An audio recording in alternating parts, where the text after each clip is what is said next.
Nosotras construimos. Nosotras construimos. Nosotras construimos. ¡Nosotras construimos! Y así arranca el tercer episodio de esta temporada. Seguimos recorriendo nuestra red social y aprendiendo de cada uno de los equipos y de sus integrantes. En este episodio vamos a trabajar el tema de los consumos problemáticos y para eso vamos a conversar con referentes del equipo de WOCRA.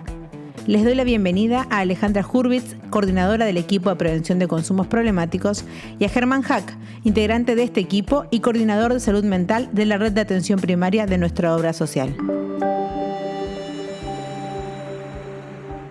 Antes que nada, escuchemos de primera mano qué hace este equipo. Invitamos a Alejandra a que nos cuente qué hace el equipo de prevención de consumos problemáticos, quiénes lo componen y por qué. Que es un equipo que fue conformado de manera formal en el año 2015 por iniciativa de Gerardo Martínez ante la preocupación que le generaban los aumentos en los consumos en la sociedad en general. Somos un equipo interdisciplinario conformado por integrantes de toda la red y la idea de ser interdisciplinarios tiene que ver con nuestra creencia de que todos podemos prevenir, es decir, no es necesario ser un profesional de la salud mental, porque entre todos formamos un entramado de cuidado y trabajamos para generar un entorno de trabajo saludable. ¿Y por qué hablo de entorno de trabajo? Porque pasamos gran parte de nuestras vidas acá, en donde compartimos saberes, aprendizajes, valores, afectos, construimos vínculos. Muchas veces es lo que le da sentido a nuestras vidas y nos permite construir un proyecto. Y aparte porque el ámbito laboral presenta aspectos que pueden disminuir o aumentar la probabilidad de que existan consumos problemáticos. Entonces trabajamos en todo lo que es charlas de sensibilización para el trabajador y la familia en todo el país, capacitaciones para nuestros delegados que puedan también convertirse ellos en agentes de prevención y que puedan replicar los conocimientos que van adquiriendo en sus lugares de trabajo para poder así ir llegando cada vez a más gente. Sabemos que la prevención es fundamental en el abordaje de los consumos problemáticos. ¿Se entrecruza la perspectiva de género a la hora de diseñar estrategias de prevención? ¿Hay especificidades en la prevención de consumos problemáticos de varones y de mujeres? Los programas de prevención tienen que ubicarse dentro de una política de salud laboral.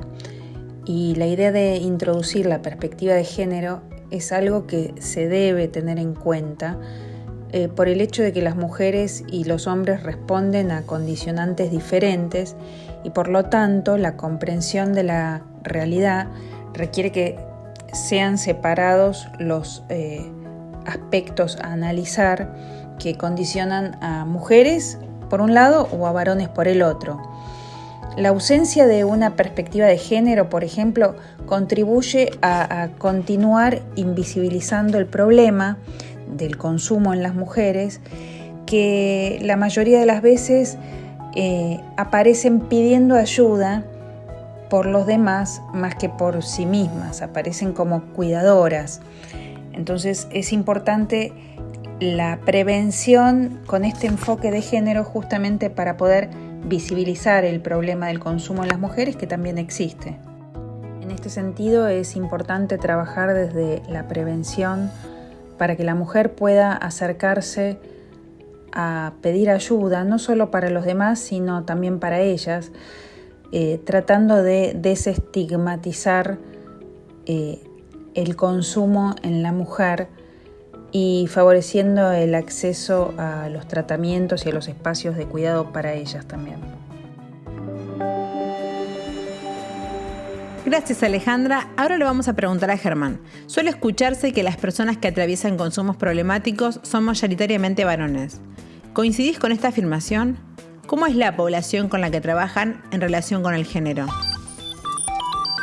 Con respecto a lo que se escucha de que las personas puedan atravesar consumos problemáticos y que sean varones en su mayoría, primero habría que tener en cuenta que escuchamos cuestiones sobre consumos problemáticos de diversas fuentes. Una de las principales son los medios de comunicación masivos, los cuales no siempre tratan este problema adecuadamente. Tanto es así que desde hace años existe un protocolo para medios de comunicación públicos elaborado por la CEDRONAR, que es la Secretaría de Políticas Integrales sobre Drogas de la Nación, y la Secretaría de Medios y Comunicación Pública, con recomendaciones para tratar el tema. En cuanto a los estudios de investigación que miden qué cantidad de personas consumen determinadas sustancias y su distribución de acuerdo al género, si tomamos los estudios realizados por el Observatorio de Drogas de la CEDRONAR de los 5 años previos a la pandemia, refieren que para algunas sustancias es mayor el uso que hacen los varones, por ejemplo en cocaína y marihuana, y para otros lo es mayor en mujeres, por ejemplo psicofármacos sin prescripción médica o medicamentos para adelgazar. En los casos de alcohol y tabaco no son tan diferentes. Para pensar en tema de acceso a los sistemas de salud, es posible que el acceso sea mayor, una cantidad de consultas desde las mujeres. Por temas generales de salud, en general acceden más a la consulta, pero en cuanto a la demanda de tratamiento sobre consumos problemáticos, es mayor la cantidad de varones que han ingresado a tratamientos ambulatorios de internación, en nuestro caso, en la obra social de la construcción. Si bien las mujeres suelen ser las que más consultan en relación a este problema, generalmente están preocupadas por una tercera persona que está atravesando un consumo y busca herramientas para solucionar esta situación. Gracias, Germán. Por eso es importante que escuchemos a quienes día a día abordan esta problemática en vez de dejarnos llevar por lo que se dice en los medios. Y vos, Alejandra, ¿qué nos podés contar? ¿Qué diferencias encontrás en los consumos problemáticos de varones y de mujeres? ¿Consumen las mismas sustancias con la misma frecuencia? ¿Crees que hay diferencias en los tratamientos a los que acceden o no?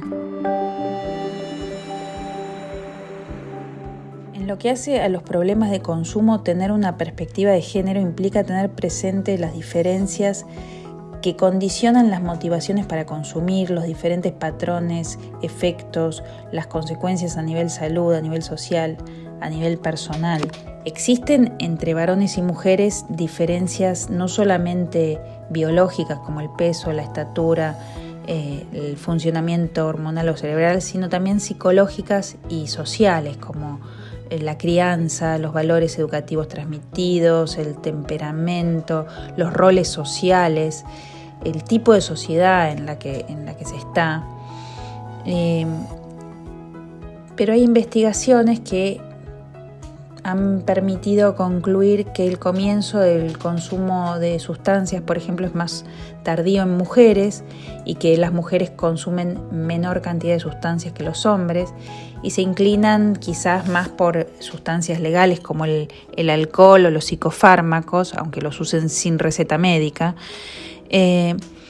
Pero sin embargo, los trastornos físicos y psiquiátricos derivados de estos consumos son más frecuentes y graves en la mujer, ya que progresan más rápidamente y son considerados de mayor severidad, debido principalmente al rol que representa la mujer dentro del grupo familiar, lo que le impide lograr adherencia a la hora de acceder a un tratamiento, es decir, abandonan los tratamientos antes de poder finalizarlos porque necesitan rápidamente volver a su lugar de cuidadora en la familia, también por el estigma que representa el haber transitado por un centro de rehabilitación, que por cuestiones de estigma social se hace mucho más difícil de tolerar para una mujer que para un varón. Con respecto a los consumos en el mundo del trabajo, sabemos que tanto al interior del sindicato como de la obra social, delegados y delegadas, compañeros y compañeras tienen preparación para escuchar y para acompañar a quien plantea una preocupación respecto de sus consumos. Queremos que nos cuentes también de qué manera participan las familias en la atención y el tratamiento de quienes piden ayuda por sus consumos. ¿Quiénes acompañan a estos compañeros y compañeras? ¿Participan de alguna manera? ¿Ocupan algún rol las familias de quienes inician tratamientos? Bueno, si en el mundo del trabajo y en nuestro sindicato que estamos haciendo capacitaciones continuamente para delegados y delegadas y compañeros y compañeras de trabajo en el lugar de trabajo, se va dando una situación de estar preparados para acompañar, para escuchar, para orientar a quienes plantean un tema de consumo. Incluso se van habilitando espacios nuevos, como los espacios de escucha, que son espacios específicos en los lugares de trabajo para abordar este tema. No son lugares médicos, digamos, son lugares que vienen desde el lado laboral, desde donde los compañeros ya preparados escuchan qué pasa con una situación de consumo y orientan o acompañan hacia el tratamiento o alguna otra situación de ayuda. Primero que nada es muy importante hablar en el tema con respecto a lo de las familias, ¿no? ¿Qué pasa en las familias? Las personas que piden ayuda y cómo es desde lo familiar. Hay que pensar que es muy importante el tema del acompañamiento, que exista el acompañamiento desde la familia en los tratamientos, porque esto es esencial en la recuperación. Incluso hay estudios de Cedronar también sobre este tema. Hay un estudio que becaron tratamientos para pacientes y dentro de eso se hizo una investigación con esos pacientes y lo que se veía era qué grado de acompañamiento familiar había, y entonces los resultados eran que básicamente en las personas que tenían un tratamiento exitoso, que se recuperaban, más del 80% habían tenido fuerte apoyo familiar. Hay que pensar que las recaídas son frecuentes y es esencial que la familia sepa esto y pueda seguir acompañando. Quienes pueden sostener ese acompañamiento también requieren ayuda. Son cuidadores de alguien que está transitando una enfermedad y esa tarea implica un gran esfuerzo. Así que por lo general también ellos tienen que estar acompañados y cuidados. Por eso se trabaja siempre con la red familiar y social, se identifican las fortalezas y los puntos débiles, por ejemplo en la comunicación, en la característica de los vínculos, en la forma que ese grupo familiar intenta solucionar los problemas que se presentan, ya que si bien hay una persona que es la que está padeciendo el problema en forma directa, el resto del grupo familiar y afectivo también lo sufre. Es por eso que la sugerencia es que la familia también tenga herramientas para comprender en qué está implicado en el problema, en qué puede incluso estar contribuyendo a que se sostenga el problema y en qué debe modificar sus respuestas. Hay que pensar que la familia es una red compleja de interacciones que se dan a lo largo del tiempo y no es inmediato cuando generar un cambio, no se da de manera inmediata un cambio, sino que esas formas de vínculo vienen instaladas desde hace mucho tiempo y quizás desde el inicio de la familia, por lo cual hay que ser pacientes y sostener el acompañamiento terapéutico también. Con respecto a los consumos en el mundo del trabajo, sabemos que tanto al interior del sindicato como de la obra social, delegados y delegadas, compañeros y compañeras tienen preparación para escuchar y para acompañar a quien plantea una preocupación respecto de sus consumos. Bueno, qué importante hablar del tema de los mandatos que nos impone el patriarcado, la masculinidad hegemónica, ser fuertes, ser proveedores, no llorar, no mostrar las emociones, ponernos en riesgo continuamente para demostrar que no tenemos miedo. Por supuesto que tienen incidencia en los consumos. Hay una mezcla importante de las situaciones donde hay algún tipo de lesión grave, incluso situaciones de muerte. Por ejemplo, en las cuestiones de los accidentes automovilísticos está claro, según la Agencia Nacional de Dirección Vial, dice que estima que casi un 50% de los accidentes de tránsito tienen que ver con situaciones donde una persona está intoxicada, muchas veces con alcohol sobre todo. Y bueno, esto de, a pesar de estar intoxicado, de encontrarse en esa situación de vulnerabilidad, subirse a un auto y decir yo puedo, yo lo hago, por supuesto que tiene incidencia en que después haya un accidente y pérdida de vidas entre los que consumen y los que no consumen. Y también hay una alta relación entre la violencia conyugal y los consumos.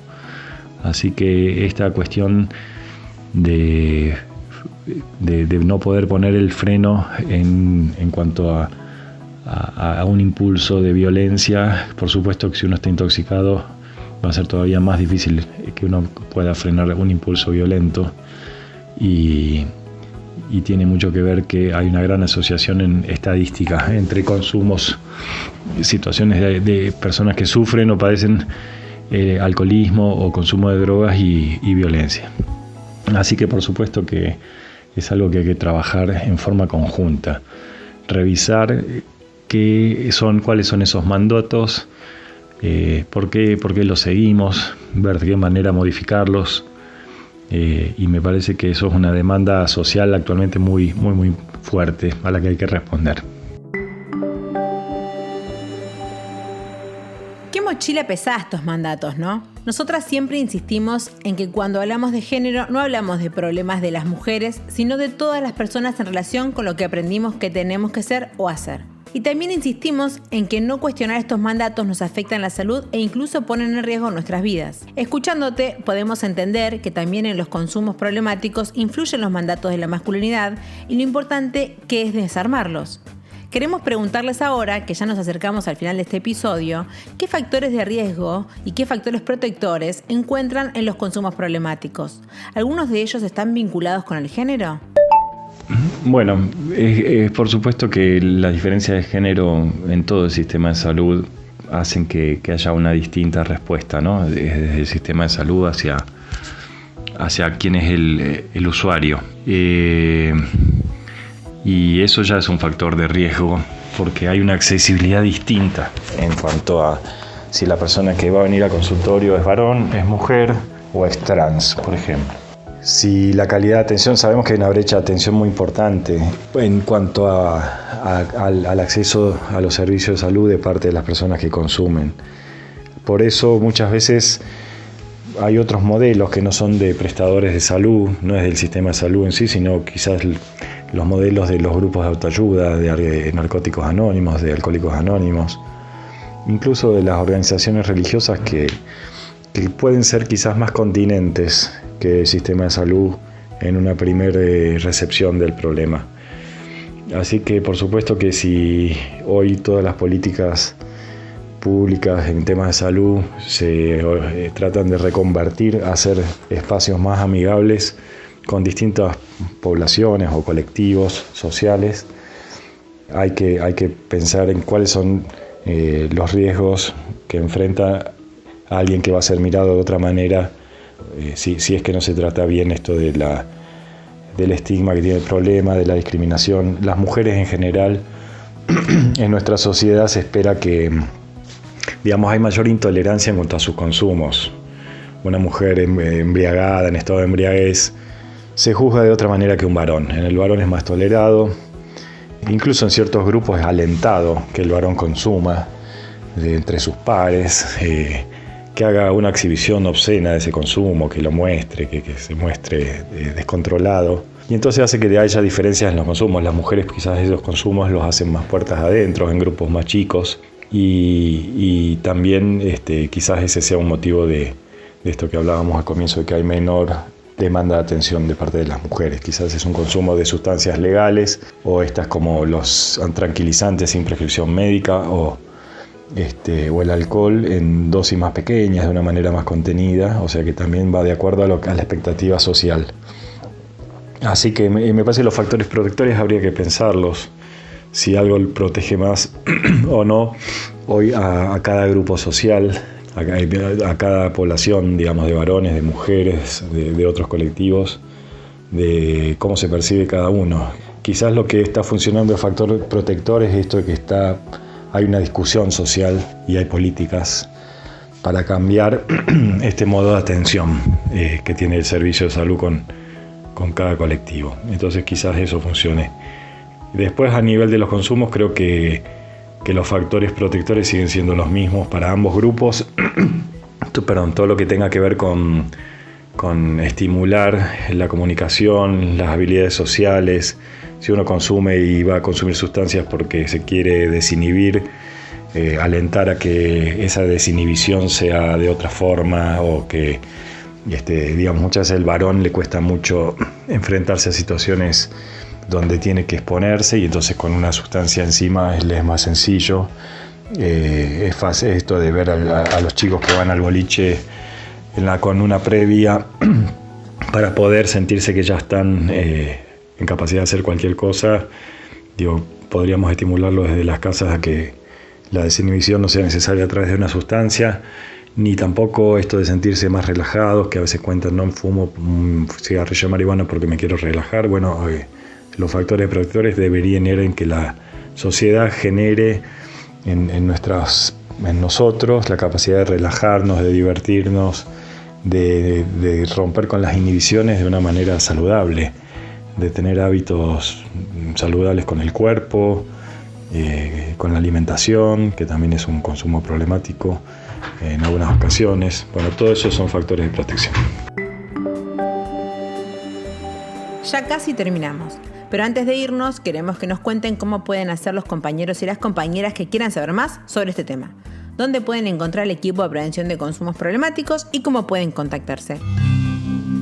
Bueno, para todas y todos aquellos que estén interesados en el tema y quieran profundizar, los invitamos a seguirnos en nuestras redes, que son Facebook, Instagram, WOCRA Consumos Problemáticos, y ahí van a poder descargarse contenidos y van a poder acceder también a todas nuestras novedades, a todas nuestras actividades, y van a poder también inscribirse en actividades futuras. También les contamos que a partir de este año, de la mano de Cedronar, hemos creado un espacio de escucha dentro del ámbito laboral para que todos aquellos compañeros y compañeras que tengan alguna situación propia o de algún familiar que estén atravesando alguna situación vinculada con los consumos problemáticos, puedan acercarse o puedan comunicarse telefónicamente, y cuando tengamos firmemente el número de teléfono para tal fin, lo vamos a comunicar en nuestras redes. Bueno, muchas gracias Alejandra y Germán. Aprendimos un montón del tema de consumos problemáticos. Desarmamos algunas creencias que se difunden muchas veces desde los medios. Creo que eso es un buen paso para romper con la estigmatización que enfrentan las personas que tienen consumos problemáticos, que como ustedes nos contaron, suele ser un obstáculo a la hora de pedir ayuda o de iniciar un tratamiento. Nos quedamos con 2 ideas súper importantes para todas las personas, pero especialmente en nuestro gremio, que todas las personas podemos prevenir y que también en este tema tenemos mucho que trabajar en términos de mandatos de la masculinidad y de la feminidad. Tenemos que seguir trabajando para que el mandato de ser fuertes y no mostrar emociones no le impida a los compañeros pedir ayuda si les preocupan sus consumos.